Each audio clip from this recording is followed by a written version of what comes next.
नमस्कार साथियों, मेरा नाम है निखिल यादव और आप सभी देख रहे हैं अपना YouTube channel smart classes bye Nikhil, जहां मैं आप सभी को क्लास 10th का सोशल साइंस पढ़ा रहा है यानी कि सामाजिक विज्ञान। जिसके अंतर्गत मैंने आपको 3 वीडियो प्रोवाइड किए जिसमें हमने 2 वीडियो के अंतर्गत आपका जो पहला चैप्टर है यूरोप में राष्ट्रवाद का उदय, और इसके पहले वाले तीसरे वाले वीडियो में मैंने भारत में राष्ट्रवाद का जो कह सकता हूँ कि पार्ट 1 था, मैंने आपको प्रोवाइड कर दिया था। ये आपका कह सकता हूँ कि भारत में राष्ट्रवाद के उदय का पार्ट 4 है। और पार्ट अगर सॉरी यहाँ पे पार्ट 2 है। अगर पार्ट 1 आपने नहीं देखा है तो आप जा करके उसको देख सकते हैं, और इसके अंतर्गत मैंने जो भी चीजें बताई हैं आप उस चीज को देख लीजिएगा, जिससे क्या होगा, ये चैप्टर आपको पूरी तरीके से समझ में आएगा।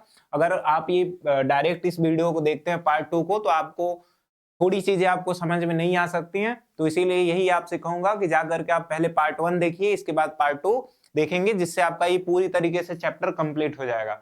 तो आइए हम यहाँ पे इस चैप्टर की शुरुआत करते हैं। जैसा कि आपको पता है मैंने कई सारी चीजें पहले बता दी है, तो थोड़ा सा मैं 5 मिनट उसको रिवाइज कर दे रहा, और फिर मैं इसमें जो भी चीजें आगे की है मैं आपको बता करके इस चैप्टर को पूरी तरीके से कंप्लीट कर दूंगा। आपको दिख रहा होगा ये यूपी बोर्ड क्लास 10th का है, और वो भी भारत में राष्ट्रवाद यानी कि नेशनलिज्म इन इंडिया। तो आइए इसकी शुरुआत करते हैं। आपको ये सारे टॉपिक्स मैंने कल दिखाए थे, जिसके अंतर्गत मैंने बताया कि किस प्रकार से प्रथम विश्व युद्ध हुआ था। और आपको ये भी पता है कि प्रथम विश्व युद्ध के अंदर 2 प्रकार की शक्तियां थी, एक था मित्र राष्ट्र और दूसरा कह सकता हूं कि दूसरी जो शक्ति थी उधर आपके पता है कि आप दूसरे विरोधी, यानी कि 2 गुट थे अलग अलग। तो उस प्रकार मैंने बताया कि प्रथम विश्व युद्ध आपका होता है, वहां पे भारत जो है वो कह सकता हूँ दूसरे गुट में होता है, यानी कि ब्रिटेन के साथ होता है, और अपोजिट में आपने देखा था कि तुर्की था, जर्मनी था, ये सारे देश थे। तो उसको मैंने आपको बताया था। और प्रथम विश्व युद्ध में भारत को किस प्रकार से शामिल जबरदस्ती कर दिया गया था, लोगों को किस प्रकार से भर्ती किया गया और उसका क्या लोगों पे प्रभाव पड़ा। क्योंकि जब प्रथम विश्व युद्ध हुआ तो भारत जो है वो कह सकता हूँ कि एक प्रकार से ब्रिटेन का कॉलोनी था। कॉलोनी का मतलब उपनिवेश था, और जब उपनिवेश था तो ब्रिटेन जो है भारत के लोगों को जबरदस्ती उसमें घटी घसीट करके कह सकता हूँ एक तरीके से युद्ध लड़वाया। भारत में जो भी चीजें थी, जो भी युद्ध का खर्च होता था वो भारत से लेकर के जाता था। इसके अलावा भारत से जितने भी सामान होते थे खाने पीने के, वो भी भारत से लेकर के गया। तो आपने देखा कि इस प्रकार से जब चीजें जाने लगती हैं लोगों के ऊपर, जब युद्ध में ज्यादा पैसे लगेंगे तो वो लोगों के ऊपर ज्यादा टैक्स बढ़ाने लगते थे। तो इसका प्रभाव ये पड़ा कि महंगाई धीरे धीरे बढ़ने लगी। साथ में कह सकता हूँ कि भारत में आर्थिक संकट उत्पन्न होने लगा, गरीब टैक्स को भर नहीं पा रहे थे इस तरीके से। इसके बाद मैंने आपको बताया कि किस प्रकार से हमारे महात्मा गांधी कब आते हैं, 9 जनवरी 1915 को वो भारत में आते हैं, और कह सकता हूं कि भारत आते हैं और वो 1 वर्षों तक पूरे भारत को देखते हैं। और साथ में बाद में 1916 में उन्होंने साबरमती आश्रम जो है उसकी स्थापना करते हैं। और इसके बाद उन्होंने सत्याग्रह का जो विचार लेके आया था कि जिसके अंतर्गत हम किसी भी हिंसा के थ्रू कोई भी आंदोलन नहीं करेंगे, हम कह सकते हैं कि धरना दे करके और अनशन पे बैठ करके इस तरीके से हम ऐसा आंदोलन करेंगे जिससे क्या हो, जो सामने वाला है उसका हृदय परिवर्तन हो जाए, साथ में उसकी जो माइंड सेट है, उसका जो माइंड सेट होता है वो पूरी तरीके से चेंज हो जाए। वो आपने सत्याग्रह के अंदर देखा। फिर उन्होंने 3 प्रकार के अपने सत्याग्रह वाले कह सकता हूँ छोटे छोटे आंदोलन चलाए, जिसमें उन्होंने, मैंने पहला बताया था जो चंपारण का है, दूसरा मैंने बताया कि आपका अहमदाबाद में जो मिल का था वहां पे, और तीसरा उन्होंने खेड़ा के अंदर जो कि गुजरात के अंदर ही पाया जाता है, वहां पे उन्होंने अपने सत्याग्रह के विचार को चलाया। तो इस प्रकार से फिर मैंने आपको बताया था कि हमारा रोलेक्ट एक्ट क्या था। तो रोलेक्ट एक्ट बताया कि एक ऐसा नियम था जिसके अंतर्गत भारतीयों को भारत के अंदर जो भी क्रांतिकारी गतिविधियां हो रही थी उनको क्या करते हैं, वो दबा देते हैं। अरे मतलब कि वैसे क्रांतिकारी गतिविधियों को दबाने के लिए ये नियम पास, ये एक्ट पास किया जाता है, ये अधिनियम पास किया जाता है, जिसके अंतर्गत ये होता है कि अगर कोई भी व्यक्ति पे किसी भी प्रकार का शक है कि वो क्रांतिकारी गतिविधियों में शामिल हो रहा है, तो उसको 2 साल की जेल हो जाती थी, और वो भी बिना किसी मुकदमे के, बिना किसी अपील के। आप कोई अपील भी नहीं कर सकते हो, इसीलिए इसको काला कानून के नाम से जाना गया। ये सारी चीजें मैंने आपको एक्सप्लेन की थी रोलेक्ट एक्ट के अंतर्गत। इसके बाद मैंने आपको बताया कि रोलेक्ट एक्ट के बाद क्या होता है, हमारा जलियांवाला बाग हत्याकांड होता है। और एक चीज और, वो किसके नाम पे रोलेक्ट एक्ट पड़ा था, तो ब्रिटेन का ही एक व्यक्ति था जिसका नाम था सिडनी रोलेक्ट, उसी के नाम पे वो आपका पड़ा था। इसके बाद जलियांवाला बाग हत्याकांड होता है कब, 13 अप्रैल 1919 को। जैसे ही हो यहाँ पे बहुत लोग मारे जाते हैं, जनरल नाम का व्यक्ति गोली चलाता है, इस तरीके का काम होता है। मैंने आपको बताया। अब इसके बाद क्या होता है, भारत में लोग मिलजुल करके क्या करते हैं, कह सकता हूँ कि मिलजुल करके यो आंदोलन करते हैं, जिसका नेतृत्व महात्मा गांधी करते हैं। और आपको पता है कि ये एक पहला आंदोलन था जिसके अंतर्गत ग्रामीण के भी लोग थे, क्योंकि उन पर टैक्स ज्यादा बढ़ाया जा रहा था, और उन्होंने क्या किया, गांव में टैक्स देना बंद कर दिया था। इस तरह की चीजें शहरों में कैसे किए, बच्चों ने विद्यालय छोड़ दिए, लोगों ने काम करना छोड़ दिया ब्रिटेन के लिए, ऐसे। और आपने देखा कि बागानी फसलों में किस प्रकार से लोगों ने भी अपना सहयोग दिया। इसके अलावा महात्मा गांधी ने इसमें कह सकता हूं कि खिलाफत आंदोलन को भी जोड़ दिया। खिलाफत आंदोलन एक ऐसा आंदोलन था जिसमें भारत के मुसलमान, कह सकता हूं, प्रथम विश्व युद्ध में वादा किए गए ब्रिटेन के द्वारा जो तुर्की में खलीफा का पद था उसे खत्म करने की वजह से आक्रोशित थे और वो आंदोलन कर रहे थे। और महात्मा गांधी ने इस मौके का फायदा उठाया और खिलाफत आंदोलन को क्या करते हैं, वो कह सकता हूं एक तरीके से असहयोग आंदोलन के अंतर्गत जोड़ देते हैं। तो इस प्रकार मैंने आपको चीजें बता के रखी थी। इसके बाद जो असहयोग आंदोलन के अंतर्गत मैंने आपको बताया कि क्यों हुआ, तो वो तो आपको समझ में आया। इसके अलावा इसका अंत कैसे होता, तो मैंने आपको बताया कि एक कांड होता है 5 फरवरी 1922 को, और जैसे ये कांड होता है वहां पे क्या होता है, चौरी चौरा कांड, जो कि यूपी के गोरखपुर में हुआ था। वहां पे थाने को जला दिया जाता है जिसमें 22 पुलिसकर्मी मार दिए जाते हैं। यानी कि ये जो घटना थी ये हिंसक घटना थी, और कह सकता हूं कि जो गांधी जी थे वो हिंसा के विरुद्ध थे, इसीलिए उन्होंने इसको रोक दिया। एक चीज और इंपॉर्टेंट है, आपसे पूछी जाती है, आपने सुना होगा कांग्रेस का अधिवेशन होता है। कांग्रेस का एक अधिवेशन था जिसको हम लोग कलकत्ता के अधिवेशन के नाम से जानते हैं, और कलकत्ता अधिवेशन 1920 में हुआ था जब, तो वहां पे ये निर्णय लिया गया था कि हम लोग असहयोग आंदोलन चलाएंगे। तो वहां पे केवल इसकी कह सकता हूँ पेश किया गया था, ये कह सकता हूँ एक प्रकार से बात रखी गई थी। जबकि नागपुर, कह सकता हूँ कि जो कानपुर अधिवेशन आपका हुआ था नागपुर, उसी के थ्रू ये क्या हुआ, असहयोग आंदोलन अगस्त 1920 में स्टार्ट हुआ था। तो इस चीजों को याद रखिए, इंपॉर्टेंट है आपके लिए। आज हम यहाँ पे पढ़ेंगे कि असहयोग आंदोलन 1922 में जैसे ही बंद होता है उसके बाद चीजें किस प्रकार से चेंज होती है और उसके आगे आपका क्या होता है। तो यहाँ पे आइए हम इसकी शुरुआत करते हैं और बताते हैं आपको कि किस प्रकार से इसके आगे चीजें होना स्टार्ट होती है। तो सबसे पहले मैं आपको थोड़ी सी ये बताता हूँ कि जब असहयोग आंदोलन आपका पूरी तरीके से कंप्लीट खत्म हो जाता है, यानी कि किसी भी प्रकार का उसमें कोई फायदा नहीं होता है, तो लोग जो थे वो महात्मा गांधी से काफी नाखुश थे। उनको लगता था कि अगर ये चलाया गया होता आंदोलन तो अंग्रेज इससे विवश होकर के चले गए होते, लेकिन उन्होंने तो वापस ले लिया था। तो इसमें कुछ लोग अलग से मिल करके कह सकता हूँ अलग ग्रुप का निर्माण करते हैं, जिसमें वो हिंसक तरीके से कह सकता हूँ मजबूत क्रांतिकारी गतिविधियों के माध्यम से उनका मानना था कि हम क्या करेंगे, हम यहाँ पे देश को आजाद कराएंगे। और एक ऐसा गुट बना था भारत में, एक ऐसा जो दोनों लोगों का मांग था, हम स्वराज की मांग करते हैं, बट ये था कि हम क्या करेंगे, हिंसक तरीके से देश को आजाद कराएंगे। एक साइड था हिंसक मतलब प्यार से इस तरीके से अपने देश को आजाद कराएंगे, इस तरीके की भावना थी। इस चीज को आप लोग ध्यान दीजिएगा।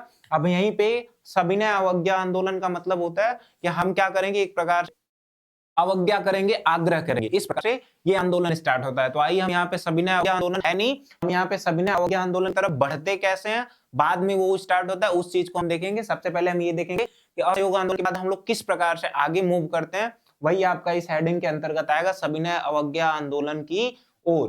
तो आइए यहाँ पे हम एक एक करके इंपॉर्टेंट चीजों को देखेंगे और सारी चीजों को याद रखते हुए आगे बढ़ेंगे। तो पहले आपको यहाँ पे लिखा है कि असहयोग आंदोलन हिंसक होने पर गांधी जी ने आंदोलन को क्या किया था, वापस ले लिया था, जैसा कि आपको पता है। इसके बाद आपने देखा, इसके बाद क्या होता है कि एक व्यक्ति थे जिनका नाम था मोतीलाल नेहरू और दूसरा चितरंजन दास। इन्होंने क्या की, एक पार्टी की स्थापना की जिसको हम लोग स्वराज पार्टी के नाम से जानते हैं। वेरी वेरी इंपॉर्टेंट आपके लिए, क्योंकि पूछा जाता है कि स्वराज पार्टी की स्थापना किसने की थी, तो इंपॉर्टेंट है।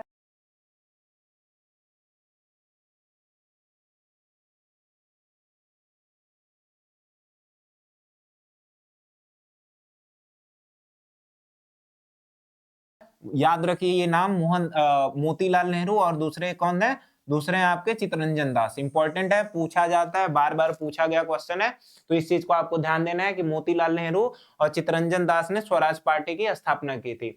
और बोला कि गोलमेज सम्मेलन बुला करके भारत के लिए नवीन संविधान की मांग की गई। गोलमेज सम्मेलन एक प्रकार का कह सकता हूँ राउंड टेबल, मतलब एक टेबल टाइप का था, जो कि ब्रिटेन में ये कह सकता हूँ कि हो रहा था, जिसके अंतर्गत जो सविनय अवज्ञा आंदोलन जब हम लोगों का चल रहा था, तो वहां पे अंग्रेज हमारे विवश हो रहे थे। तो उनका मानना था कि भारत के लोगों को बुलाया जाए, उनके साथ शांति से बात की जाए, और उससे क्या होगा कि हम उनको मना लेंगे, और हम कह सकता हूं कि जो स्वराज की स्थापना वो लोग मांग रहे हैं, हम उसकी जगह डोमिनियन स्टेटस प्रोवाइड करेंगे, इस प्रकार की हम बात करें। उनका उनका कहना था कि आप लोग इसके लिए सबसे पहले संविधान का निर्माण कीजिए। तो इस प्रकार से गोलमेज सम्मेलन होता है। याद रखिए 3 होते हैं, मैं आपको अभी आगे बताऊंगा। इसके बाद असहयोग आंदोलन के बाद और क्या होता है, बोला कि कृषि उत्पादों की कीमतें गिरने लगती हैं, और 1930 के बाद यह स्थिति और विकट हो गई। तो याद रखिएगा कि जो कीमत थी फसलों, मतलब जो उत्पादन किया जाता था, तो उसकी जो कीमत होती थी वो काफी कम मिलती थी। तो इस चीज को आपको याद रखना है। और 1930 के बाद ये स्थिति और डाउन होती चली गई। याद रखिएगा जब भारत में अंग्रेज नहीं आए थे, तो उस टाइम भारत की जो इकोनॉमिक ग्रोथ थी वो काफी ज्यादा थी। लेकिन जब चले गए वो लोग, तो इकोनॉमिक ग्रोथ इतनी गिर चुकी थी कि भारत में आने वाले टाइम में जब अकाल पड़े तो खाद्यान्नों की समस्या होने लगी, फसलों की कमियां होने लगी। तो इस चीज को आपको याद रखना है कि अंग्रेज ने भारत को इस प्रकार से लूट लिया था, अंदर से इतना खोखला कर लिया था कि जब आने वाला टाइम इतना बुरा था कि हमारे देश के अंदर खाद्यान्नों की समस्या उत्पन्न होने लगी। जबकि जब वो आए थे, तो मतलब आना स्टार्टिंग में जब आए थे वो, तो भारत के अंदर इतनी खाद्यान्न की फसलें थी कि भारत कह सकता हूं कि वर्ल्ड में जो है अपनी इकोनॉमिक ग्रोथ के लिए जाना जाता था। तो इस तरीके की चीजें होती हैं। और क्या बोला, किसानों को फसलें बेचनी पड़ी और लगान चुकाना कठिन हो गया। क्यों? क्योंकि फसलों की जो है कीमत कम होने लगी थी, इसी वजह से। तो यहाँ इस स्लाइड में मेरे हिसाब से सबसे इंपॉर्टेंट जो आपको याद रखना है कि मोतीलाल नेहरू और चित्तरंजन दास ने स्वराज पार्टी की स्थापना की। इस चीज को आपको याद रखना है। आगे क्या है, आगे बोला कि एक व्यक्ति था जिसका नाम था साइमन कमीशन। और मैंने आपको बताया कि जिस प्रकार से भारत में अलग अलग टाइम पे अलग अलग समितियां बनती थी, उसी प्रकार से कह सकता हूं कि साइमन कमीशन एक व्यक्ति था जिसको एक मिशन के थ्रू भेजा गया था, साइमन को। तो इसी को हम लोग साइमन कमीशन का भारत आगमन कहते हैं। ये कब आया था, तो याद रखिए ये 1928 में आपका आया था। इंपॉर्टेंट है, क्या करने आया था वो भी चीजें आपको यहाँ पे मिल जाएंगी। तो ये है, ये क्या है कि ये एक प्रकार से भारत के लिए नियमों को बनाने आया था। इस तरीके की चीजें कह सकता हूँ, एक प्रकार से संविधान को भी बताने के लिए आया था कि कैसे संविधान बनाना है, या हम लोग आपके लिए संविधान बनाएंगे, या डोमिनियन स्टेटस प्राप्त प्रदान करेंगे। ये सारी चीजें आपने देखा था कि एक समिति थी जिसको मैंने अभी आपको कल वाले वीडियो में आपको बताया था कि समिति कौन सी थी, हंटर समिति। और हंटर समिति क्या कर रही थी, मैंने आपको बताया कि हंटर समिति के अंतर्गत कह सकता हूं कि जो हमारा जनरल डायर था, जिसने जलियांवाला बाग हत्याकांड कराया था, यानी जिसने उसमें पार्टिसिपेट किया, उसको उसने क्या किया, नौकरी से बस हटाया और बाद में ले जाके ब्रिटेन में सम्मानित किया। उसी तरीके से हर एक अलग अलग मिशन भेजा जाता है भारत में, जिसके अंतर्गत एक व्यक्ति को, साइमन नाम के व्यक्ति को भेजा जाता है सन 1928 में। और इसी को हम पढ़ते हैं साइमन कमीशन का आगमन। तो होता क्या है, मैं आपको एक एक चीजें यहाँ पे बता रहा और फिर आपको बताता हूँ कि इसमें आपके लिए क्या इंपॉर्टेंट है, आपको क्या चीजें यहाँ पे ध्यान देनी चाहिए। तो आइए यहाँ पे देखते हैं क्या लिखा गया, ध्यान से पढ़िए। बोला कि ब्रिटिश सरकार द्वारा, कह सकता हूँ ब्रिटिश सरकार द्वारा 7 सदस्यों का एक कमीशन यानी कि एक ग्रुप 1927 में भारत भेजा गया था। तो इंपॉर्टेंट है कब भेजा गया, तो 1927 में कब, कितने लोग उस ग्रुप में थे, तो याद रखिएगा उसमें आपके टोटल 7 लोग थे। तो इस चीज को आपको याद रखना है, टोटल 7 लोग आपके थे, 1927 में ये भेजे गए थे। इंपॉर्टेंट है आपके लिए, कब आए, कब भेजा गया, सर 1927 में, कितने लोग थे, 7 सदस्य थे। इसमें याद रखिए कि भारत का कोई भी व्यक्ति शामिल नहीं था। तो इस चीज को याद रखना है कि भारत का कोई भी व्यक्ति शामिल नहीं था, भारत का कोई भी व्यक्ति इसमें क्या था, शामिल नहीं था इसमें। तो इस चीज को आपको याद रखना है। आगे क्या बोला कि आयोग में कोई भारतीय सदस्य नहीं था, जो चीजें मैंने आपको बताई। तो कांग्रेस ने क्या किया, इसका बहिष्कार किया कि हमारा देश है, जब हम ही नहीं रहेंगे तो ये हमें, जो आप हमारे लिए निर्णय ले रहे हो, तो ये हमारे लिए किस प्रकार से लाभदायक। तो इसीलिए उन्होंने क्या किया, इसमें इंपॉर्टेंट याद क्या रखना है कि इसमें कोई भी भारत का सदस्य नहीं था, और कांग्रेस ने इसे क्या किया, बहिष्कार कर दिया, इसको कह सकते हैं बहिष्कृत कर दिया। तो इस चीज को याद रखिएगा। और आगे क्या बोला कि 1928 में यह कमीशन कहां पहुंचा, ये जो 1927 है, तो याद रखिए 1927 वो भारत नहीं आए थे, वो केवल मिशन बनाया गया था, याद रखिएगा मिशन बनाया गया। और वो आए कब, तो इंपॉर्टेंट है आपके लिए याद रखना है, वो कब आया 1928 में, वो भी कहाँ, बॉम्बे में। तो अभी आज का जो मुंबई है उसका नाम उस टाइम बम्बई था, तो इस चीज को याद रखिए। और जब जैसे ही वो भारत पहुंचा, वहां पे जितने भी सारे लोग इकट्ठा हुए थे, उन्होंने साइमन गो बैक का नारा लगाया। क्या है मतलब उसका, कि साइमन तुम वापस चले जाओ, आप जो ये हमारे लिए निर्णय ले रहे हो, ये इसको हम लोग स्वीकार नहीं करते हैं, इसका हम लोग क्या करते हैं, बहिष्कार करते हैं। तो बोला कि साइमन कमीशन गो बैक का नाम गो बैक के नारे यहाँ पे लगने लगे थे इस तरीके से। और जब ये ऐसा हो रहा था, तो 30 अक्टूबर 1928 को एक कह सकता हूं, लाहौर, आप जानते होंगे कि जो उस टाइम लाहौर जो है पाकिस्तान का जो पार्ट है, आज पाकिस्तान का एक स्टेट लाहौर, वो भारत का ही पार्ट था। तो उस टाइम क्या हुआ, वहीं पे कह सकता हूं एक प्रकार से हड़ताल किया जा रहा था, किसके लिए, साइमन गो बैक के लिए, यानी कि साइमन तुम वापस चले जाओ, हमें तुम्हारा ये निर्णय पसंद नहीं है। तो जब वो ऐसा हो रहा था, तो उसी समय जो वहां के पुलिस कर्मी है, उनके और जो भी आंदोलन कर्मी है, उनके बीच क्या होती है, झड़प हो जाती है। झड़प का मतलब एक तरीके से कह सकता हूं कि एक दूसरे के बीच लड़ाइयां होने लगती हैं। और उसी में एक व्यक्ति हमारे थे, कौन, आप इनको जानते होंगे, लाला लाजपत राय। इन्हीं को क्या होती है, लाठी लग जाती है, और लाठी लगने के कारण ये वहीं पे मर जाते हैं, यानी कि शहीद हो जाते हैं।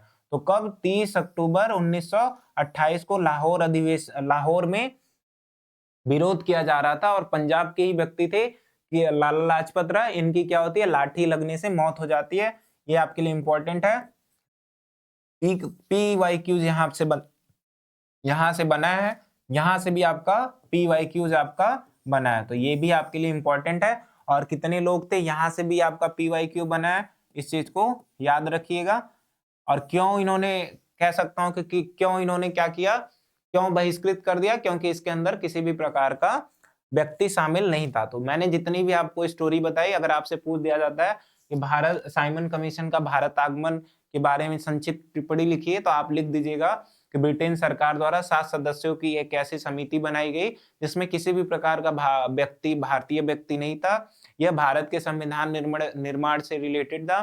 साथ में और भी कई सारे अधिकार थे जो कि भारत में लागू करने थे। आपको पता होगा कि 1935 में एक, आपने सुना होगा कि 1919 में जेम्स फोर्ड का एक, मतलब कह सकता हूं एक प्रकार से जो हमारे ब्रिटेन के लोग थे, वो भारत के लिए टाइम पे क्या बनाते थे, एक्ट बनाते थे, अधिनियम बनाते। जैसा कि आपने सुना होगा 1773 का रेगुलेटिंग एक्ट, 1784 का पिट्स इंडिया एक्ट, तो टाइम पे वो लोग बनाते थे। चार्टर एक्ट, ये सारी चीजें आपने कभी सुनी होगी। तो उसी प्रकार का नियम बना था 1919 में, उसी का निरीक्षण करने, उसमें कुछ गलतियां थी, उसी को सुधारने के लिए। गलतियां क्या थी, उसमें कुछ और चीजों को ऐड करने के लिए यही साइमन कमीशन हमारा भारत आता है। उसमें कोई भी प्रकार का भारतीय नहीं था। कांग्रेस ने इसका बहिष्कार किया। 1928 में जब वो भारत आया, तो लोगों ने उसका विरोध किया और गो बैक का नारा लगाया।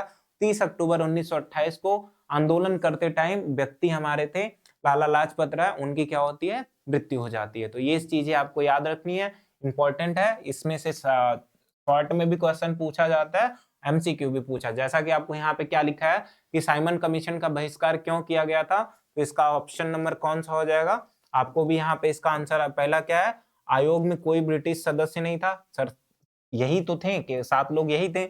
इसमें हिंदू और मुसलमानों के लिए अलग निर्वाचन मंडल की मांग की गई।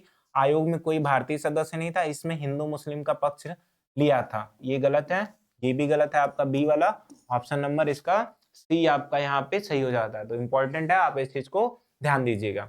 आगे क्या है, आगे ये आपसे 2011 में पूछा गया है, बट याद रखिए ये दो केवल और केवल 2011 में नहीं, न जाने कितने सालों में ये यूपी बोर्ड में आपसे पूछा गया, और भी अदर बोर्ड्स में पूछता है जिसमें सोशल साइंस आपकी चलती है। तो याद रखिएगा क्या पूछ रहा है कि साइमन कमीशन का विरोध करते हुए निम्न में से पुलिस की लाठियों के प्रवाह से, मतलब प्रहार से कौन शहीद हो गया। तो इंपॉर्टेंट है, मोतीलाल नेहरू नहीं, इन्होंने क्या स्वराज पार्टी की स्थापना की, चितरंजन दास ने भी मिलकर की थी इन दोनों लोगों ने। और तीसरा गोपाल कृष्ण गोखले नहीं, ऑप्शन नंबर बी हो जाता है, लाला लाजपत राय। तो ये आपके लिए इंपॉर्टेंट है, आप इस चीज को ध्यान दीजिएगा। आगे क्या है, आगे आपका यहाँ पे दिख रहा होगा, आगे है, मैं यहाँ पे क्वेश्चन सेम हो गया लग रहा, ये 6 और 7 दोनों क्वेश्चन सेम ही है।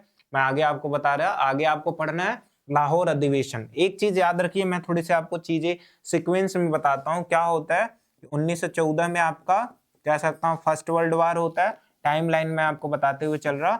1915 में आपका कह सकता हूँ कि हमारे महात्मा गांधी जी भारत आते हैं। इसके बाद 1916 में वो क्या करते हैं, एक तरीके से कह सकता हूँ 1916 में वो साबरमती आश्रम की स्थापना करते हैं। इसके बाद आपको पता है 1917 में चंपारण का होता है। 1918 में ही आपको पता है कि 1918 में क्या हुआ कि अहमदाबाद में और खेड़ा के अंदर जो सत्याग्रह चला था। इसके बाद आपको पता है कि 1919 में क्या होता है, रोलेक्ट एक्ट पास होता है, साथ में जलियांवाला बाग हत्याकांड होता है। इसके बाद 1919 से ही क्या होगा, खिलाफत आंदोलन भी शुरू होगा। 1920 में असहयोग आंदोलन को स्टार्ट किया जाता है। 1922 में क्या होता है, इसको बंद कर दिया जाता है। 1924 में इंपॉर्टेंट है, याद रखिएगा कि स्वराज पार्टी की स्थापना कर दी जाती है, किसके द्वारा, चित्तरंजन दास और मोतीलाल नेहरू के द्वारा। इसके बाद 1927 में कमीशन बनाया जाता है इस तरीके से। और 1928 में याद रखिएगा, 1928 में आपका क्या होता है कि साइमन कमीशन भारत आता है। तो ये डेट्स आपको याद रखनी है। अब इसके बाद हम कहाँ पहुंच जाते हैं, 1929 में, और जिसके अंतर्गत आपका क्या हुआ था, लाहौर अधिवेशन हुआ था। इंपॉर्टेंट है, इस चीज को आप लोग याद रखें। तो आप यहाँ पे देख रहे होंगे मैंने किस प्रकार से टाइमलाइन को आगे बताया, आपको याद रखना होगा। तो आप यहाँ पे इस तरीके से लिख सकते हो, 1914 विश्व युद्ध, यहाँ पे 1915 भारत में महात्मा गांधी का आगमन, यहाँ पे आप लिख दोगे साबरमती का, इस तरीके से खेड़ा का, अरे सॉरी चंपारण, खेड़ा और अहमदाबाद। और इसी तरीके से रोलेक्ट एक्ट, साथ में खिलाफत आंदोलन, असहयोग आंदोलन, 1922 में असहयोग आंदोलन बंद, साथ में चौरी चौरा कांड। और यहाँ पे 1924 में स्वराज पार्टी की स्थापना, साइमन कमीशन का गठन, साइमन का आगमन। 1929 में कह सकते हो आप कि लाहौर अधिवेशन। तो इस प्रकार से डेट से याद की जाती हैं। आपको भी ऐसे ही पढ़ना होगा, जिससे सारी चीजें आपको इजिली समझ में आ जाएगा। जो भी हिस्ट्री पढ़ते हैं ना, सबको इसी प्रकार से याद करना होगा। जब तक आप ऐसा बैठ के एक दो बार बनाओगे नहीं, आपको चीजें कह सकता हूँ कि डेट्स याद नहीं होते, डेट्स को ऐसे ही याद किया जाता है। तो याद रखिएगा, मैंने आपको तरीका बताया, अगर आपको अच्छा लगता है तो आप इसको फॉलो कीजिएगा।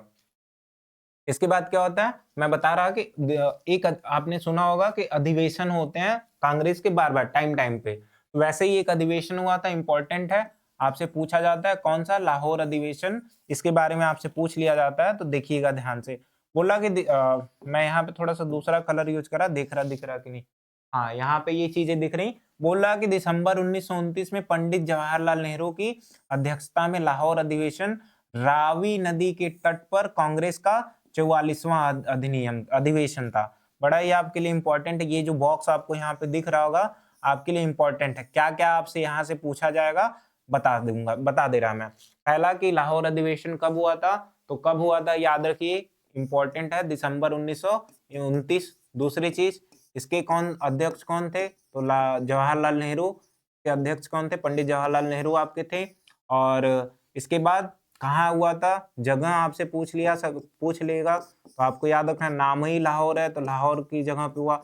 लाहौर में रावी नदी बहती है, तो आपको रावी नदी भी याद रख लेना है। और चौथा था ये 44 नंबर था। तो आपको इतनी चीजें याद रखनी है, आपके लिए इंपॉर्टेंट है। और आपको भी ये चीजें समझ में आ रही होंगी कि एमसीक्यू आपसे किस प्रकार से पूछेगा, या तो डेट से पूछेगा, या तो इन बीच फैक्ट्स के बीच में से पूछेगा, ऐसे ही पूछेगा। लॉन्ग क्वेश्चन में अगर आपसे लाहौर अधिवेशन पूछ लेता है तो आप इस चीज को भी लिख लीजिएगा। क्यों, क्योंकि ये साइमन कमीशन के विद्रोह में भी हुआ था।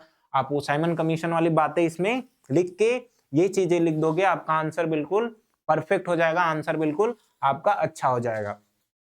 तो यहाँ पे ये समझ में आ। अब इसके बाद वो मैंने क्या बताया कि लाहौर अधिवेशन जो है दिसंबर 1929 में जवाहरलाल नेहरू के कह सकता हूँ नेतृत्व में हुआ था। उस टाइम वो अध्यक्ष थे। ये कांग्रेस का 44वां कह सकता हूँ कि अधिवेशन था।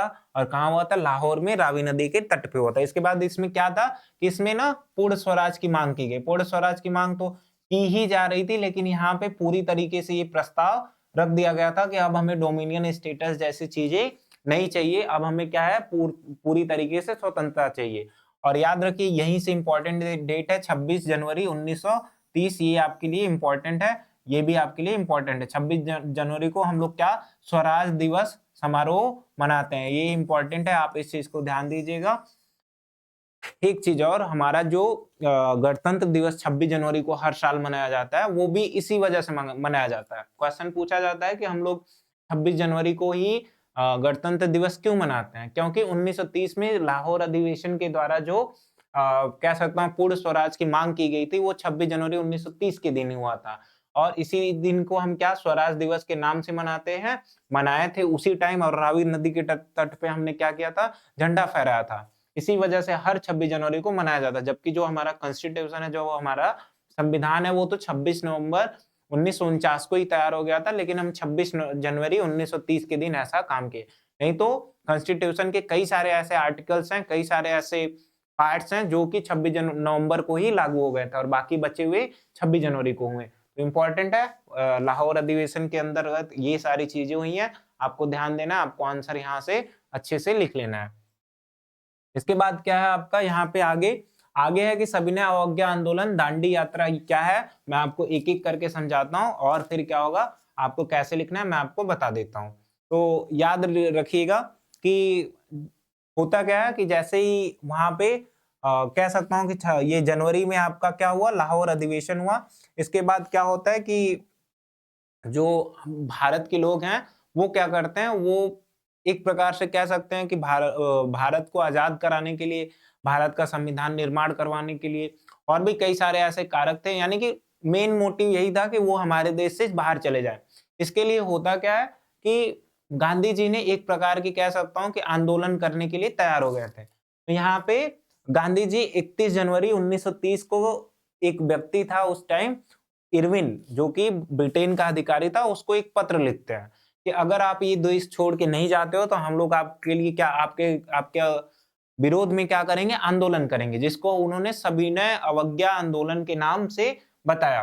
तो उन्होंने कब लिखा ये पत्र कब लिखते हैं, कौन लिखता है, गांधी जी हमारे, कि इरविन को पत्र लिखा गया कब, 31 जनवरी इंपॉर्टेंट डेट है क्या, 31 जनवरी 1930 को इरविन को पत्र लिखा जाता है कि अगर आप हमारे देश को अब छोड़ के नहीं गए या हमारे देश के लिए संविधान बनने नहीं देंगे तो हम क्या करेंगे, हम उसके अंतर्गत कह सकता हूं एक प्रकार से आंदोलन करेंगे। और इसके अंदर कई सारी मांग की गई थी। तो जैसा कि आपको यहाँ पे कितनी मांगे की गई थी, तो याद रखना है इसमें 11 प्रकार की मांगे की गई थी, जिसके अंतर्गत नमक पे ऊपर टैक्स भी लगाया जा रहा था। महंगाई तो बढ़ती ही जा रही थी, आपने देखा कि कृषि उत्पादन के बाद फसलों की सही कीमतें नहीं मिल रही थी। तो यहाँ पे 11 मांगे लिखी गई थी उस पत्र के अंतर्गत, और ये भी उनको बताया गया था कि अगर आप ऐसा नहीं करते हो तो हम क्या करेंगे, हम आपके खिलाफ आंदोलन करेंगे। तो इस प्रकार से ये 11 मांगे की गई और बोला कि चेतावनी के साथ 11 मार्च तक समय दिया गया। यानी कि अब आपने देखा कि पहले जहां हम लोग विनम्र तरीके से उनसे किसी भी प्रकार की मांगे करते थे, यानी कि हम जोर जबरदस्ती नहीं कर सकते थे उनसे, हम उनसे नॉर्मली बात करते थे। लेकिन अब धीरे धीरे उनको सबको लगने लगा था, जितने भी क्रांतिकारी, कि अब हम क्या अपने देश को आजाद करा सकते हैं। तो इसीलिए क्या वो थोड़ा मजबूती या फिर कह सकते हैं स्ट्रांगली अंग्रेजों से बात करना स्टार्ट कर चुके थे। तो याद रखिए, इरविन को 31 जनवरी 1930 को एक पत्र लिखा गया जिसके अंतर्गत 11 मांगे की गई थी, जिसमें हम ज्यादातर मोस्ट इंपॉर्टेंट नमक टैक्स को हटाने के लिए, यहाँ पे कह सकता हूँ एक प्रकार से नमक टैक्स को हटाने की भी मांग की गई थी। इसके बाद ये बताया भी गया था कि अगर आप 11 मार्च तक, 11 मार्च कितना, 11 ये 31 जनवरी 11 मार्च 1930 तक ऐसा काम नहीं करते हैं तो हम क्या करेंगे, हम आपके खिलाफ आंदोलन करेंगे। तो ऐसा होता है, लेकिन उन्होंने इसके प्रति किसी भी प्रकार का कार्य नहीं किया। तो कह सकता हूं कि दांडी नाम की एक जगह है जो कि कह सकता हूं कि गुजरात में ही पाई जाती है। वहीं से गांधी जी क्या करते हैं, नमक यात्रा निकालना स्टार्ट करते हैं, जिसमें उनके साथ कितने लोग थे, तो टोटल 78 लोग थे। इंपॉर्टेंट है, आपको याद रखना है। जिसमें बोला कि अनुयायियों के साथ 12 मार्च से 6 अप्रैल तक कितने दिन हो गए, 12 मार्च इधर, तो यानी कि इधर आपका हो जाता है 18 19 दिन और 19 6 25 दिन। तो स्टार्ट कितने से करते हैं सर, 12 से, 12 लोगों के साथ, और सॉरी सॉरी सॉरी ये गलत है, वो क्या करते हैं 78 लोगों के साथ आपका दांडी यात्रा निकालते हैं। दांडी यात्रा क्यों करते हैं, क्योंकि स्टार्ट नमक आंदोलन को, एक प्रकार से नमक आंदोलन के कह सकता हूं कि स्टार्ट करने के लिए ऐसा काम करते हैं। तो कितने लोग, 78 लोग, साथ में 12 मार्च से स्टार्ट करते हैं। क्यों, क्योंकि 11 मार्च तक ही बोला गया था कि अगर आप ऐसा नहीं करोगे तो हम 12 से, मतलब उसके बाद ऐसा काम करेंगे। तो 12 मार्च से स्टार्ट हुआ और 6 अप्रैल तक ऐसा चला। तो जब क्या होता है, ये साबरमती में गांधी आश्रम से साबरमती कब स्थापना की गई थी? याद रखिए 1916 में पूछा गया क्वेश्चन है। तो साबरमती आश्रम से 240 मील दूर दांडी तक, यानी कि एक जगह, दोनों जगह ये गुजरात में ही पाए जाएंगे। तो साबरमती है और साबरमती से कितना दूर? 240 मील। 240 मील क्या था? एक जगह थी जिसको हम लोग यहाँ पे दांडी के नाम से जानते हैं। तो ये साबरमती में कितने लोगों से? 78 लोगों से चलते हैं। क्यों? क्योंकि 31 जनवरी 1930 के दिन गांधी जी ने, जो लॉर्ड इरविन था, उसको एक प्रकार का पत्र लिखते हैं जिसके अंतर्गत 11 मांगे की गई थी और ये भी बताया गया था कि अगर 11 मार्च तक आप इसको कंप्लीट नहीं करते हो तो हम क्या करेंगे? आपके खिलाफ आंदोलन करेंगे। तो वही होता है कि 78 लोगों के साथ साबरमती से निकलते हैं और कह सकता हूं कि कब? 12 मार्च को। यहाँ कब पहुंचते हैं? तो याद रखिएगा कि 6 अप्रैल को। और याद रखिए इस बीच इनके साथ इतने सारे लोग हो जाते हैं कि ये आंदोलन एक ब्रॉड लेवल पे चला जाता है। तो बोला कि 6 अप्रैल को ये कहाँ पहुंचते हैं? दांडी पहुंचते हैं। समुद्र का पानी उबालकर नमक बनाते हैं। और नमक बनाने का क्या यहाँ से मतलब है? कि हमने नमक कर को आपको हटाने के लिए बोला था। इस तरीके से वो संदेश देना चाहते हैं। और फिर बोला कि ऐसा चलता है और चलते चलते ये युद्ध बड़ा होता चलता चला जाता है। और जब लोग अंग्रेजों को लगा कि अब ये युद्ध रुकने वाला, सॉरी, ये जो आंदोलन है वो रुकने वाला नहीं है, तो उसने कब? 5 मार्च 1931, यानी कि 1 साल के बाद, 1 साल 2 महीने के बाद ये क्या करता है? समझौता कर लेता है। अब बोला कि दिसंबर 1931 में द्वितीय गोलमेज सम्मेलन होता है और यहाँ पे 1934 में क्या होता है? आंदोलन खत्म हो जाता है। तो ये आंदोलन किसके अंतर्गत रुका? तो ये द्वितीय गोलमेज सम्मेलन 3 होते हैं टोटल, जिसमें द्वितीय के अंतर्गत ये हुआ था। तो आपको इस चीज को याद रखना है, ये आपके लिए इंपॉर्टेंट था, मैंने आपको बता दिया। क्या क्या इंपॉर्टेंट है याद रखिए, मैं आपको एक बार फिर से बता दे रहा। 31 जनवरी 1930 को ये पत्र लिखा जाता है। 11 कितनी मांगे? 11 मांगे की जाती हैं। मेन इसमें कौन सा था? नमक टैक्स। इसमें 11 मार्च तक के लिए चेतावनी दी जाती है। 12 मार्च से ये स्टार्ट होता है। कितने लोगों को? 78। कहां से? साबरमती से 240 मील दूर दांडी तक के लिए। और 6 अप्रैल को समुद्र के पास पहुंच जाया जाता है और वहां पे नमक को उबाल करके, समुद्र के पानी को नमक बना करके क्या करते हैं? यहाँ पे एक तरीके से इस आंदोलन की शुरुआत करते हैं। और 1 साल बाद इरविन उस चीजों को मान जाता है और 5 मार्च 1931 को समझौता कर लेता है। और द्वितीय गोलमेज सम्मेलन जब 1931 में हुआ तो उसी के अंतर्गत ये सारे जो भी चीजें थी उनको मान ली गई थी। और उसमें कई ऐसी भी बातें थी जो मानी नहीं गई सारी पूरी तरीके से। उसके बाद 1934 में युद्ध जा करके समाप्त हो गया। तो आपके लिए इंपॉर्टेंट है, आप इस चीज को याद रखिएगा।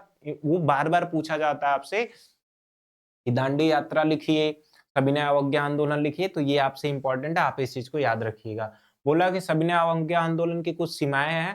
क्या थी वो? इसमें बोला, इसके अंतर्गत कुछ चीजें हैं, मैं आपको समझा दे रहा, जिससे ये आपको चीजें क्या होंगी? पूरी तरीके से समझ में आ। बोला कि अस्पृश्यता यानी कि छुआछूत को समाप्त ना किया गया तो 100 साल तक भी स्वराज की स्थापना नहीं की जा सकती। किसका मानना था?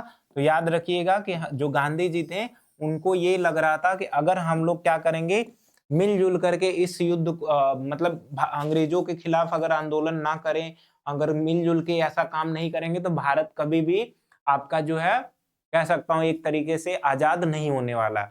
और इसमें ये था कि जो दलित लोग थे, जो निम्न वर्ग के लोग थे, वो लोग जल्दी आंदोलन में पार्टिसिपेट नहीं कर पाते थे। क्यों? क्योंकि लोग उनको छुआछूत मतलब छुआछूत का मतलब छुआछूत का भेदभाव करते थे, अछूत लोग उनको मानते थे, क्षुद्र लोग मानते थे। तो इसीलिए वो लोग पार्टिसिपेट नहीं कर पाते थे, जिससे जो भी आंदोलन हुआ वो ब्रॉड लेवल पे नहीं हो पाता था। तो इसीलिए गांधी जी का मानना था कि जब तक हम क्या करेंगे, सभी लोग मिलजुल के ऐसा काम नहीं करेंगे, ये जो छुआछूत जाति भेदभाव है इनको खत्म करके अंग्रेजों के खिलाफ नहीं लड़े, तो हम क्या है, इस आंदोलन को या अंग्रेजों को भारत से बाहर नहीं निकाल पाएंगे। तो पहला क्या है, ये सारी चीजें आप सविनय अवज्ञा आंदोलन के अंदर भी लिख सकते हो। सविनय अवज्ञा आंदोलन की सीमाएं पूछेंगी तो आप वो भी लिख सकते हो। तो याद रखिएगा, सविनय अवज्ञा आंदोलन आपसे पूछा जाता है लॉन्ग में, तो आपको वो मिला करके ये मिला के दोनों लिख दोगे। या फिर आप कह सकते हो अगर सीमाएं पूछ दे तो आप ये लिख दीजिए। अगर बस केवल पूछेगा सविनय अवज्ञा आंदोलन पर संक्षिप्त टिप्पणी कीजिए, तो आप ये भी मिला करके वो भी मिला के दोनों क्या कीजिए, आंसर लिखिए, आपका बिल्कुल परफेक्ट आंसर हो जाएगा। तो बोला कि अस्पृश्यता यानी छुआछूत को समाप्त नहीं किया जाए तो 100 साल तक भी स्वराज की हम स्थापना नहीं कर पाएंगे। इसके बाद क्या बोला कि गांधी जी मैला ढोने वाले काम प्रतिष्ठा दिलाने के लिए खुद शौचालय साफ करने लगे। क्यों? क्योंकि उनको ऐसा लगता था कि अगर मैं ऐसा काम करता हूं तो लोग मुझे देख करके मोटिवेट होंगे। एक प्रकार से जब वो आंदोलन करते थे या जब भी वो ऐसा काम करते थे तो लोगों को देख के उनको कह सकता हूँ एक प्रकार से अपनी प्रेरणा को मानते थे, यानी कि एक प्रकार से उनको अपना आइडल मानते थे। तो याद रखिएगा कि जब भी कोई आइडल अगर कुछ करता है, यानी कि किसी का कह सकता हूँ जो अपने आइडल को मानता है किसी व्यक्ति को, अगर वो जो करेगा तो उसका जो कह सकता हूँ नीचे का शिष्य है या फिर जो भी उनको मानने वाले हैं वो भी एक तरीके से उनकी बातों को मानते हैं, उनके किए गए कार्यों को अपने मानते हैं। तो इसी प्रकार से गांधी जी ने यहाँ पे एक कदम उठाया, वो चीजों को खुद साफ करने लगे, ये छुआछूत की भावना को मिटाने के लिए। तो यहाँ पे क्या हुआ कि लोग भी उनको देख करके प्रेरित होने लगे। और क्या बोला कि गांधी जी ने आग्रह की कि ऊंची जाति के लोग अपना हृदय परिवर्तन करें। हृदय परिवर्तन का मतलब जो लोग अपने आप को बहुत उच्च मान रहे हैं वो क्या करे, दलितों का सम्मान करे, अपने से निम्न जातियों को ऐसा ना फील होने दें कि आप बहुत उच्च हो और वो लोग आपके सामने काफी तुच्छ हैं तो वो आपकी बराबरी नहीं कर सकते। ये गांधी जी का एक प्रकार से आग्रह था, निवेदन था। हृदय परिवर्तन करे और छुआछूत के पाप को खत्म करे। ये चीजें गांधी जी ने तभी की थी। और एक चीज याद रखिएगा कि आज भी ऐसा टाइम है जब भी ये चीजें अभी पूरी तरीके से खत्म नहीं होंगी।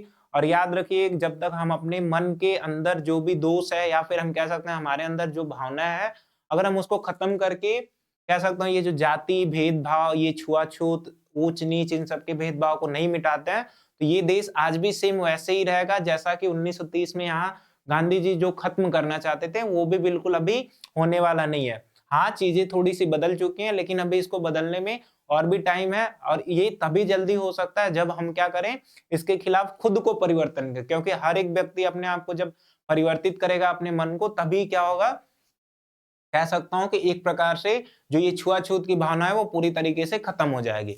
इसके बाद क्या बोल रहा कि गांधी जी ने अछूतों को क्या बोला, हरिजन। हरिजन बोला। हरिजन का मतलब क्या था, हरि का मतलब होता है भगवान और जन का मतलब होता है लोग। यानी हरिजन, उन्होंने छुआछूत या जो निम्न लोग के लोग थे, निम्न वर्ग के, उनको उन्होंने हरिजन बोला। बोला कि ये भगवान के दिए गए हमारे ही मतलब भगवान के द्वारा दिए गए व्यक्ति हैं जो कि हमारे ही जैसे हैं और ये हमारे इतना ही कह सकता हूं कि जो भी व्यक्ति उच्च वर्ग के हैं उनके बराबर ही इनका भी स्थान है। तो इस चीज को याद रखिएगा। इसके बाद क्या बोला कि डॉक्टर भीमराव अंबेडकर जो कि दलित ही थे, बड़े कह सकता हूं कि पढ़े लिखे व्यक्ति, बड़े ही समझदार, और कह सकता हूं कि हमारे भारत के संविधान में इनका जो योगदान है वो कभी कोई भी नहीं भूल सकता। तो याद रखिए जो डॉक्टर भीमराव अंबेडकर है 1930 में दलितों को संगठित करने के लिए एक सभा के एक वर्ग की कह सकता है एक ग्रुप की स्थापना की थी जिसको दलित वर्ग एसोसिएशन के नाम से जानते हैं, जिसको बाद में गांधी जी बोला कि जिसके बाद गांधी जी और अंबेडकर के बीच विवाद हुआ था। ऐसा क्यों हुआ था? क्योंकि गांधी जी को लगता था कि अगर आप दलितों को इस प्रकार से काम करते हो तो दलित तो बेचारे, मतलब आप उनका ग्रुप बना करके ऐसा लग रहा है कि जैसे आप उनको ऊपर करना चाहते हो और आप उनको आरक्षण देना चाहते हो। ये इन लोगों के बीच ऐसा हुआ था। लेकिन डॉक्टर भीमराव अंबेडकर चाहते थे कि दलितों को आरक्षण मिले, आरक्षण मिलेगा तो वो क्या होंगे, ऊपर, उनका जो कह सकता हूँ जो लेवल है वो धीरे धीरे ऊपर उठेगा और जो दलित लोग हैं वो भी क्या होंगे, उच्च वर्ग के लोगों के बराबर आ सकेंगे। तो एक बार ऐसा हुआ था, लोग आपस में कह सकता हूँ विवाद हुआ था। इसके बाद होता क्या कि बोला कि इनका ये बोला कि जी का मानता था कि दलितों के लिए अलग निर्वाचन क्षेत्र हो, यानी कि जो दलित लोग थे उनका मानना था कि दलित लोगों के लिए एक अलग क्षेत्र बनाया जाए जहां पे केवल दलित लोग ही निर्वाचन कर सके। क्यों? इसीलिए तो गांधी जी और अंबेडकर जी के बीच विवाद हुआ था। गांधी जी का मानना था कि सारे लोग मिलजुल के रहें, लेकिन भीमराव अंबेडकर का मानना था कि दलितों को लोग कभी भी उच्च वर्ग के बराबर नहीं आने देंगे, तो वो उनके लिए अलग निर्वाचन क्षेत्र की मांग कर रहे थे। बोला समाज की एकीकरण प्रक्रिया रुक जाएगी, परंतु अंबेडकर ने गांधी जी की बात को मान ली। गांधी जी को जब तो गांधी जी ने उनको समझाया कि अगर आप ऐसा करते हो, दलितों के लिए एक अलग निर्वाचन क्षेत्र बना दोगे, तो उससे क्या होगा कि सभी लोग मिलजुल के नहीं रह पाएंगे और दलित कभी भी ऊपर नहीं आ पाएंगे। ऐसा फिर भी माना जाएगा कि वो निम्न वर्ग के ही हैं और वो भले उनका निर्वाचन क्षेत्र या उनका जो जगह है वो अलग है। तो इसी फिर बाद में क्या होता है, दोनों लोग आपस में सहमति बना लेते हैं और सितंबर 1932 में इंपॉर्टेंट डेट है आपके लिए, पूना पैक्ट का समझौता होता है और इसमें अनुसूचित जाति के नाम से जाना गया दलितों को, और साथ में उनको आरक्षण भी प्रदान यहीं से किया गया। तो इंपॉर्टेंट क्या है, मैं आपके लिए यहाँ से थोड़ा सा बता दे रहा, ये तो सीमाएं आपको लॉन्ग क्वेश्चन में लिखनी है। यहाँ से अगर डेट एमसीक्यू के फॉर्म में अगर आप चाहते हो तो यहाँ पे क्या है इंपॉर्टेंट है, हरिजन का मतलब भी आप लोग याद रखिएगा, हरि के जन यानी कि भगवान के लोग, ये आपके लिए इंपॉर्टेंट हो जाता है। सविनय अवज्ञा आंदोलन कब चलाया गया था सर? 1930 में। 1928 में क्या हुआ था? तो 1928 में आपका हुआ था साइमन कमीशन भारत आया था। साइमन कमीशन जो है वो भारत आया था, तो याद रखिए साइमन कमीशन का आगमन हुआ था। 1914 में फर्स्ट वर्ल्ड वार स्टार्ट हुआ था, पूछा गया ये क्वेश्चन है, वर्ल्ड वार स्टार्ट हुआ था। 1942 में भारत छोड़ो आंदोलन हुआ था, इस चीज को ध्यान दीजिएगा। आगे क्या बोल रहा कि सामूहिक अपनेपन का भाव, यानी कि कुछ इस तरीके से है कि कोई भी व्यक्ति है उसके अंदर जो अपनेपन का भाव कब आएगा, इस तरीके से मैं आपको थोड़ा सा समझा दे रहा, ध्यान से देख लीजिएगा। जो चीजें इंपॉर्टेंट है मैं आपके लिए बताऊंगा। बोला कि सामूहिक अपनेपन का भाव मतलब लोग ग्रुप में रहे और क्या हो कि लोगों के अंदर अपनेपन का जो भाव आए तो उसी को सामूहिक अपनेपन का भाव कहते हैं। यानी कि ग्रुप में कई सारे लोग हैं, उच्च जाति के, निम्न वर्ग के लोग भले हैं, लेकिन सब लोग मिलजुल के रहें, तो उसी को हम लोग बोलते हैं सामूहिक अपनेपन का भाव। और ये कब आएगा? जब हम शिक्षा को ग्रहण करेंगे, जब हम हिंदू मुस्लिम ये जो भी धर्म है हम उनको भूल करके एक साथ रहेंगे, जो क्षेत्र है सारे लोग मिलजुल के रहें, जो जाति है जाति का ऊंच नीच का भेदभाव ना करे, भाषा लगभग सबकी सेम हो, इस प्रकार से क्या होती है अपनेपन की भावना जो है वो आती है। बोला कि राष्ट्रवाद की भावना तब पनपती है जब लोग ये महसूस करने लगते हैं कि वे एक ही राष्ट्र के अंग है। बोला इतिहास व साहित्य, लोक कथाएं व गीत, चित्र व प्रतीक सभी ने राष्ट्रवाद को साकार करने में अपना योगदान दिया। तभी ना जैसे राष्ट्रगान अभी बजा, मान लीजिए हमारे देश का राष्ट्रगान अभी कहीं पे सुनाई दिया, तो याद रखिए जितने भी पूरे देश के लोग हैं, अगर बाय द वे कोई भी वहां पे होता है, चाहे जिस धर्म का हो, चाहे जिस जाति का हो, चाहे कह सकता हूँ किसी भी नस्ल का हो या कोई भी लिंग हो, कुछ भी, तो क्या होता है सबके लिए वो बराबर है। अगर स्कूल में जाते हैं हम जब, तो वहां पे चाहे कोई भी कास्ट हो, कह सकता हूँ कि कोई भी वर्ग हो, वो क्या होता है जब वो प्रेयर में खड़ा होता है, जब राष्ट्रगान बजता है, तो उसमें देशभक्ति की भावना सबके अंदर होती है। तो वही बोल रहा कि अपनेपन की भावना के लिए याद रखिए इतिहास में हमारे कई सारी रचनाएं की गई, लोक गाथाएं गाई गई, गीत हुआ, चित्रों का निर्माण, चित्र में भारत माता के चित्र को बनाया गया, लोगों को दिखाया गया, साथ में राष्ट्रगीत बनाया गया, राष्ट्रगान बनाया गया, और ये सारी चीजें आपको याद रखनी है। आगे क्या बोल रहा कि राष्ट्र की पहचान भारत माता की छवि भी हमें बना करके दिखाई जाने लगी। इस प्रकार से क्या होगा, लोगों के अंदर राष्ट्रवाद की भावना उत्पन्न होगी। बोला कि 20वीं सदी में भारत का पहचान भारत माता की छवि का रूप लेने लगी। याद रखिए भारत की जो छवि है, भारत माता की जो छवि है, वो एक प्रकार से स्त्री का रूप दिया गया है। और स्त्री का रूप इसीलिए दिया गया है क्योंकि भारत के अंदर जो कह सकता हूं कि स्त्रियों का जो स्थान है वो काफी उच्च पहले से ही रखा गया है, महिलाओं को ऊपर ही माना गया है। भले वो हमारी सोच पहले के टाइम में कुछ और थी, लेकिन अब वो पूरी तरीके से कन्वर्ट हो चुकी है।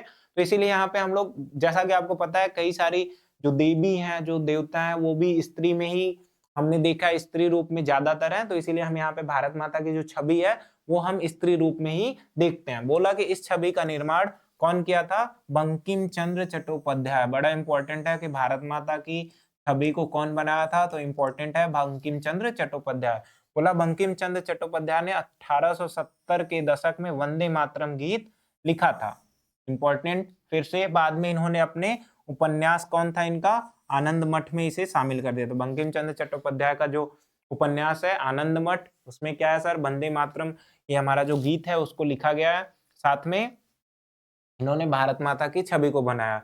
बोला कि स्वदेशी आंदोलन कब हुआ था? मैंने आपको बताया था 1906 में, जब बंगाल का विभाजन किया जा रहा था, तो उस टाइम ये हुआ था। बोला प्रेड़ा से एक व्यक्ति थे रविंद्रनाथ टैगोर, आपको ये नहीं याद रखना, ये क्या है, अविंद्रनाथ टैगोर ने भारत माता की विख्यात छवि को क्या है कि चित्रित किया था। इस पेंटिंग में भारत माता को एक सन्यासी के रूप में दर्शाया गया।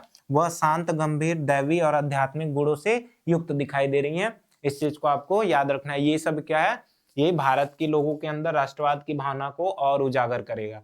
और क्या बोला, बंगाल में स्वदेशी आंदोलन के दौरान 1906 में जो हुआ था, एक तिरंगा बनाया गया था जो कि हरा, पीला और कैसा था, लाल है। इंपॉर्टेंट है, ये कलर आपसे पूछ लिया जाता है कि 1906 में बनाया गया जो झंडा था वो कैसा था। उसका कलर क्या था? इसमें ब्रिटिश भारत के 8 प्रांतों का प्रतिनिधित्व करते समय कमल के 8 फूल और हिंदू व मुस्लिम का प्रतिनिधित्व करता हुआ एक अर्ध चंद्र दर्शाया गया था। इस चीज को आपको ध्यान देना है। कमल के फूल भी थे उसमें और आपका कह सकता हूँ चंद्रमा भी बनाया गया था जो कि मुस्लिमों का एक प्रकार से प्रतीक था। बोला कि गांधी जी ने स्वराज का झंडा तैयार किया कब? 1924 में। ये चीजें याद रखिए। इसका ये डेट अभी मुझे उतना याद नहीं आ रहा, मैं इसको आपको बता दूंगा। बोला कि झंडा तैयार कर लिया था। यह तिरंगा सफेद था, हरा था, नारंगी था। मतलब कि कह सकता हूं कि जो आज का हमारा झंडा दिखता है वही चीजें यहाँ पे। कब? मैं डेट आपको बाद में मेंशन कर दूंगा, ध्यान से देख लीजिएगा। बोला इसके बाद गांधीवादी प्रतीक चरखे का जगह दिया। ये जो बीच में व्हाइट वाले में यहाँ पे चरखा बनाया गया था। जुलूसों में यह झंडा थामे चलना शासन के प्रति अवज्ञा का संकेत था। जब झंडा लेके लोग चलेंगे तो आपको पता है एक अलग सी फीलिंग होती थी। तो उसी टाइम ये लोग भी जब लेकर के चलते थे तो कुछ इसी प्रकार से दिखता था कि लोग क्या कर रहे हैं, उसका विरोध कर रहे हैं। इस चीज को आपको ध्यान देना है। आगे क्या लास्ट है? 1942 में हुआ भारत छोड़ो आंदोलन और ये भारत की स्वतंत्रता का लास्ट आंदोलन था, लास्ट मूवमेंट था। इसके बाद क्या होता है? भारत आजाद कर दिया जाता है। इस चीज को आपको ध्यान देना है। तो क्या है? जस्ट एक मिनट। हाँ, तो यहाँ पे हम भारत छोड़ो आंदोलन को पढ़ेंगे और आपको मैंने बताया था कि इसके बाद चैप्टर आपका कंप्लीट हो जाता है। तो क्या बोल रहा, यहाँ पे ध्यान से देख लीजिए।